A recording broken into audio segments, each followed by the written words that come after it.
10க்கு 7 நல்லா இருக்கு, 8 நல்லா இருக்கு, 9 நல்லா இருக்கு, 10க்கு 10 நல்லா இருக்கு அப்படின்னு சொல்லிட்டு கல்யாணம் பண்ணிக்கிறீங்க. அப்புறம் ஏன் அவங்க வந்து 2 பேரும் சண்டை பண்ணிக்கிறாங்க, பிரச்சனைகள் ஆகுது, கோர்ட்டுக்கு போறாங்க, டைவர்ஸ் நடக்குது? ஏன் இப்படி நடக்குது? பொருத்தம் பார்த்து தானே கல்யாணம் பண்ணிக்கிறீங்க. பொருத்தம் பார்க்காமல் கல்யாணம் பண்றவங்களுக்கு இந்த மாதிரி பிரச்சனைகள் வருது அப்படின்னா ஓகே. ஆனா பெரும்பாலும் வந்து பொருத்தம் பார்த்து தான் கல்யாணமே பண்ணி வைக்கிறீங்க. ஆனா நிறைய பிரச்சனைகள் இந்த மாதிரி வந்து வருது. அப்ப அந்த பொருத்தத்துல பிரச்சனை இருக்கா இல்லையா அப்படின்ற ஒரு கேள்வி வரும்போது 10 பொருத்தத்துல பிரச்சனை இருக்கா இல்லையா? கண்டிப்பா பிரச்சனை இருக்குதுங்க குருஜி. இது வரைக்கும் 10 பொருத்தம் பார்த்து தான் திருமணம் செஞ்சு பல்வேறு பஞ்சாயத்துகள், கோர்ட்டு, அடிதடிகள், ஸ்டேஷனு, பிரிவு, பல்வேறு பிரச்சனைகள் வந்து சந்திச்சுட்டு இருக்கீங்க. அப்போ 10 பொருத்தம் திருமணம் பார்த்து செஞ்சுருந்தா அந்த உறவுகள் வந்து சரியான முறையில் தான் நம்ம வாழ்ந்துட்டு இருக்கணும். ஆனால் நம்மளுடைய குருஜி பேராசிரியர் சௌபாக்கியமன் ஐயா வந்து திதி யோகம் கரண முறையில் பார்த்து பொருத்தம் பார்த்தக்கூடிய விஷயங்கள் வந்து 100% இது வரைக்கும் நம்ம ஃபெயிலியர் ஆகலை. நம்ம கிளாஸில் நாங்கள் கண்கூட பார்க்குறோம். குருஜி வந்து பார்த்து நிறுவனம் செஞ்சிருக்கிறாரு. அப்போ திதி யோகம் கரணம் ஜோதிட முறையில் நீங்கள் பொருத்தம் பார்த்து திருமணம் செய்யும் பொழுது அற்புதமான ரிசல்ட் இருக்கு. எந்த பிரச்சனையும் வராது. 100% அது வந்து ஒரு சக்சஸான பொருத்தம்.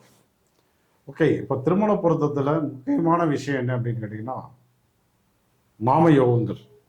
மொத்தம் 27 நாம யோகங்கள் இருக்கு. விஷ்கம்பம், கண்டம், பரிகம், பிரீத்தி, விருத்தி, சிவம், ஆயுஷ்மான், துருவம், சித்தம், சௌபாகியம், வியாகாதம், சாத்தியம், சோபனம், ஹர்ஷனம், சுபம், அதிகண்டம், வஜ்ரம், சுப்பிரம், சுகர்மம், சித்தி, பிராமியம், திருதி, வேதிபாதம், மகேந்திரம், சூலம், வரியான், வைதிருதி. 27 நாமயோகங்கள் இருக்கு. நாமயோகத்தின் அடிப்படையில் சில திருமண பொருத்தங்களை கண்டிப்பாக நம்ம பார்த்தே தீரணும். அதில் தவறு நடந்தால் திருமண வாழ்க்கை எப்படியாப்பட்ட ஜாதகமாக இருந்தாலும் வந்து அவுட். உதாரணத்துக்கு பார்த்தீங்க அப்படின்னா, விஷ்கம்பம், கண்டம், பரிகம், அதை அழிச்சிடலாம். ஓகே. விஷ்கம்பம், கண்டம், பரிகம் பார்த்துட்டு இருக்கீங்க. நல்லா கவனிங்க.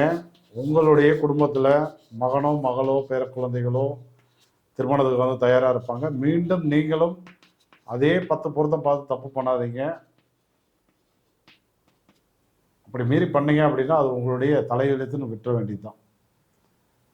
காலங்காலமாக வந்து 1970 இந்த 10 பொருத்தத்துக்கு தான் முக்கியம் கொடுத்து எல்லாருமே திருமண பொருத்தம் வந்து பார்க்குறீங்க. அப்புறம் ஏன் இவங்கெல்லாம் சண்டை பண்ணிட்டு பிரியணும்? எந்த பக்கம் திரும்பினாலும் பிரிவுகள் தான். அதுக்கு என்ன காரணம் அப்படின்னா அது வந்து ஒரு ஃபெயிலியர் மெத்தடு அப்படிங்கிறத நீங்கள் வந்து புரிஞ்சுக்கணும். இப்போ நான் சொல்லித்தரது வந்து முழுமையான திருமண பொருத்தம் கிடையாது. திருமண பொருத்தத்தில் ஒரு பாட்டு, அந்த மாதிரி நிறைய விஷயங்கள் இருக்கு. இதுவரை என்னுடைய பொருத்தத்தில் வந்து பார்த்தீங்கன்னா நிறைய பேருக்கு நான் வந்து கல்யாணம் பண்ணி வச்சுருக்கேன்.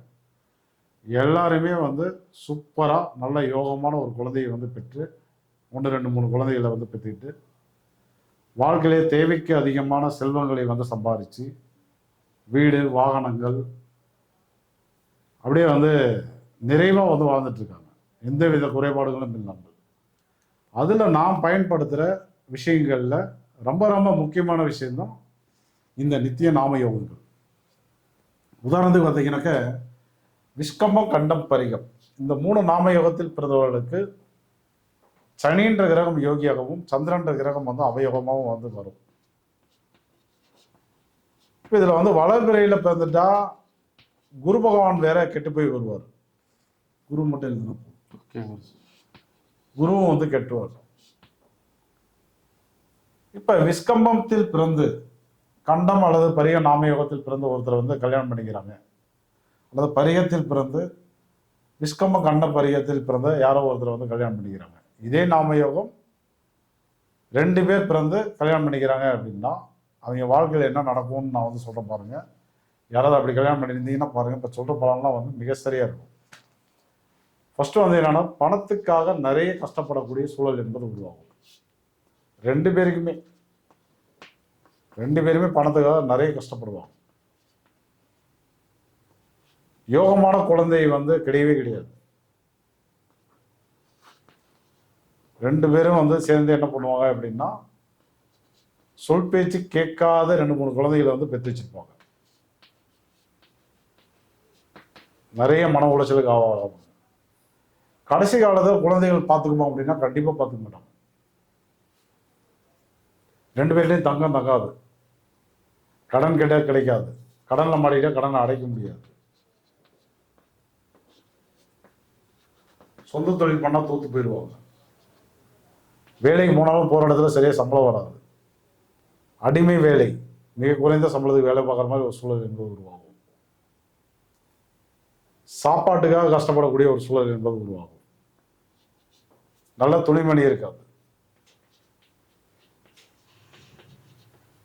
வீட்டில் இருக்கக்கூடிய பெண்கள் வழியில நிறைய பிரச்சனைகளை வந்து அனுபவிப்பாங்க.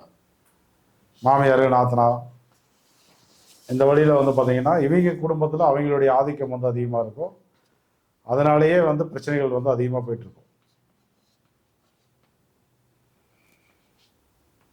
குறிப்பாக வந்து கர்ப்பப்பை பாதிப்பு, அடிவயிறு சார்ந்த உபாதைகள், அஜீரணம், கேஸ் ட்ரபிள், 2 பேருமே இதே மாதிரி அனுபவிக்கும் போது அந்த வாழ்க்கை எப்படி தான் வந்து அவங்களுக்கு வந்து இருக்கும். ஏன்டா கல்யாணம் பண்ணோம் அப்படின்ற அந்த ஒரு நரக வாழ்க்கையை தான் அவங்க வந்து அனுபவிப்பாங்க. நிச்சயமா வந்து மிகப்பெரிய ஒரு நரக வாழ்க்கையை தான் வந்து அவங்க அனுபவிப்பாங்க. அதனால வந்து இந்த விஷ்கம்பம் கண்டம் பரிய நாம யுகத்தில் பிறந்து, அதே விஷ்கம்பம் கண்டம் பரிய நாம யுகத்தில் ஒருத்தர் பிறந்திருந்தால் இந்த 2 பேரையும் தயவுசெய்து வந்து கல்யாணத்துல வந்து சேர்த்து வைக்காதீங்க. இது வந்து பிரம்ம ரகசியம் மாதிரி. அந்த சொன்ன பலன் வந்து 1% கூட மாறாது. நீங்க பார்க்குற திருமண பொருத்தம் வந்து வேஸ்ட். ஸோ அதனால வந்து இன்னில இருந்து விஷ்கம்பம் கண்டம் பரிய நாம யோகத்தில் பிறந்த ஒரு ஆணை அல்லது பெண்ணை அதே விஷ்கம்பம் கண்டம் பரியத்தில் பிறந்த ஒரு ஆணுடன் பெண்ணுடன் வந்து திருமணத்தில் இணைக்கக்கூடாது அப்படிங்கிறத வந்து புரிஞ்சுக்கோங்க. மாற்றி தான் வந்து இணைக்கணும். ஒருத்தருக்கு பண கஷ்டம் இருக்கு, இன்னொருத்தருக்காவது ஒரு நல்ல தனவரவு வந்து வேண்டாமா? 2 பேருமே பணத்துக்கு கஷ்டப்பட்டா வாடகை எப்படி கட்டுறது, கரண்ட் பில் எப்படி கட்டுறது, குழந்தைகளை எப்படி வளர்த்துறது, எப்படி சாப்பிட்றது, எப்படி ஒரு துணியை எடுத்துக்கிறது, ஒரு பண்டிகைனா என்ன பண்றது, ஒரு சொந்த மதத்தில் ஒரு உறவுகளில் ஒரு நல்ல காரியம் கெட்ட காரியம் இருக்கும். எல்லாமே பிரச்சனையா மாறிடும். அதனால வந்து இந்த விஷ்கம்பம் கண்டம் பரியத்தில் பிறந்தவர்களை ஒன்னா வந்து இணைக்க கூடாது அப்படிங்கிறத முதல்ல வந்து புரிஞ்சுக்கோங்க.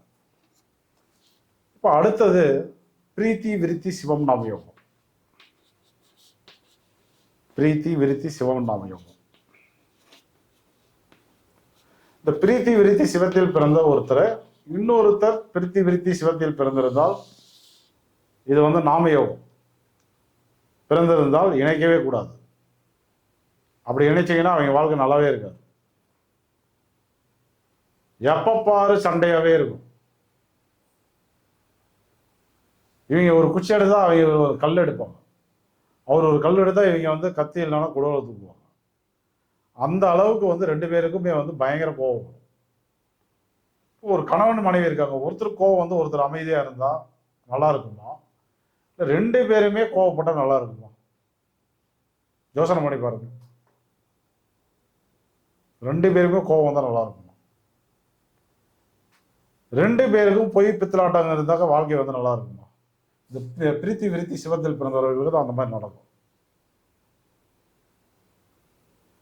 நீ என்ன நாம யோகம்? பிரீத்தி நாம யோகம். உங்க வீட்டுக்காரமா? நாங்க விஷ்கம்பம் நாம யோகம். தப்பிச்சிட்டேன். ஆமா.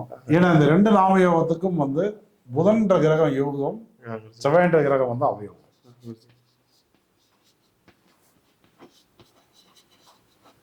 செவ்வாய்ன்ற கிரகம் வந்து அவயோகம். ஸோ அதனால டெஃபினட்டா வந்து இந்த மாதிரி இணைக்க வேண்டாம். சப்போஸ் அந்த மாதிரி இணைத்திருந்தால் அதுக்குண்டான பரிகார ஸ்தலம் வந்து ரெகுலரா வந்து குலதெய்வ வழிபாடு எடுக்கணும். வைத்தீஸ்வரன் கோயில் போயிட்டு 2 பேருமே வந்து தீபம் போட்டு தேங்காய் பழம் ஒழிச்சு அர்ச்சனை பண்ணிக்கணும். அப்படி போற நாள் வந்து பவகரணமாக இருக்க வேண்டும். பவகரணமாக இருக்க வேண்டும்.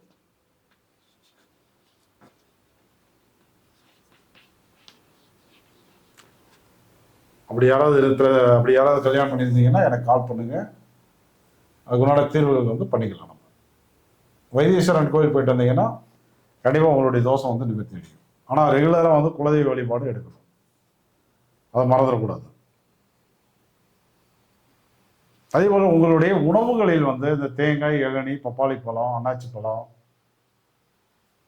துவரம்பருப்பு, அந்த மாதிரி உணவுகளை வந்து முடியளவு வந்து கம்மி பண்ணிக்கணும். ஆட்டு இறைச்சி சாப்பிடவே கூடாது. இன்னும் கண்ணாபின்னா கோபம் வந்து அதிகமாக ஆரம்பிச்சிடும்.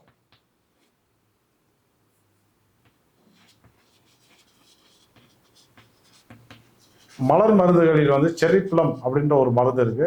அதை நீங்க பயன்படுத்தும் போது உங்களுடைய கோபம் வந்து கம்மியாக ஆரம்பிக்கும். அது எப்படி சாப்பிடணும் என்ன ஏதுன்னு கேட்டு பண்ணுங்க. நீங்க பாட்டுக்கு வந்து போர்ல கொடுத்துட்டேன்னு நீங்களா வாங்கி வந்து பண்ணிட்டு கூடாது.